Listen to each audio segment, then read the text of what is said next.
set, match. Carlos Alcaraz beats Novak Djokovic 1-6, 7-6, 6-1, 3-6, 6-4 in the Wimbledon Grand Slam final. My name is Jalen Vasanji. I am your host today for the JV show with Jalen Vasanji. What an interesting game yesterday. Almost 5 hours long in the tennis world of Grand Slam, in the sports world.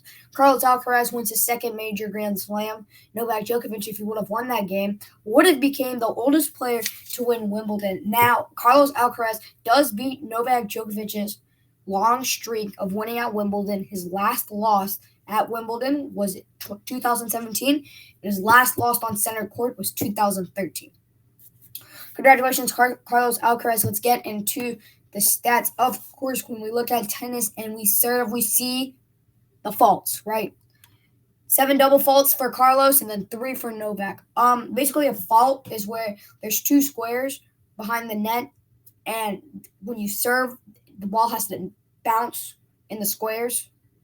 Watch a YouTube video on the rules of tennis. Break points, 26% went to Alcaraz and 33% went to Novak. It was 3-1, I believe, in the third set or fourth set, and it kept on going to deuce a lot. It was almost 27 minutes of that game. And when you looked at the first set for Carlos Alcaraz, we saw Carlos a little low, down 6-1. I watched it. I watched all 5 sets. He lost 5-0, 5-love, and he got the game, and then he just lose the sets 6-1, and then he comes back up, winning 7-6, winning 6-1, and then losing 3-6, and then becoming Wimbledon 6-4, right? Kid's only about 18 to 20 years old, and he's really the next generation of talents. Beat Medvedev in the semis, and Novak beat Sinner from Italy in the semis as well. It was a very good match. I love watching tennis. I find tennis very interesting. It's a very good sport. I suggest if you watch it. It was very interesting towards, the last set. Carlos, I believe he served to win Wimbledon, and let's see if he can do a two-peat and win the U.S. Open, about to start late August, early September.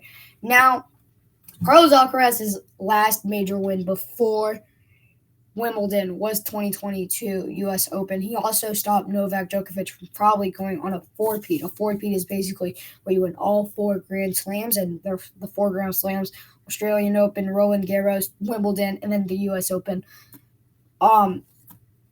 It's going to be an interesting one. Who's going to win it the most? We'll see if Rafael Nadal will be back in time. Of course, as you all know, he will be retiring next year. And will an American win it? American tennis is, starting to get up with Taylor Fritz, Tiafoe, and with the women's Coco Gauff, Jessica, I forgot her last name. So second serve points won, which basically the second serve of a fault. 50% of Carlos Alcaraz, he got the point on the second serve, and then 56% went to the second serve for Novak.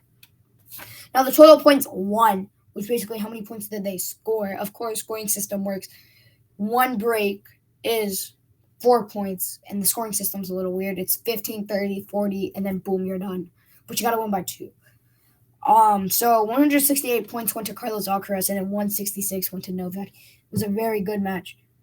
Unforced errors 45, Carlos 40, Novak. It was a very good match to start with. It was all in Novak's favor towards the start of the match, but then Carlos Alcaraz decided to show up and just do amazing. Wow. And winners, 66 winners, 32 for Novak, 66 for Carlos Alcaraz. And it was just a fun match to watch. I don't know if I already said that, but a good match. Hope the best in the next Grand Slam. And ladies and gentlemen, that was just a short video. That's it. Thank you for watching the JV show, the 5-minute JV show. See ya.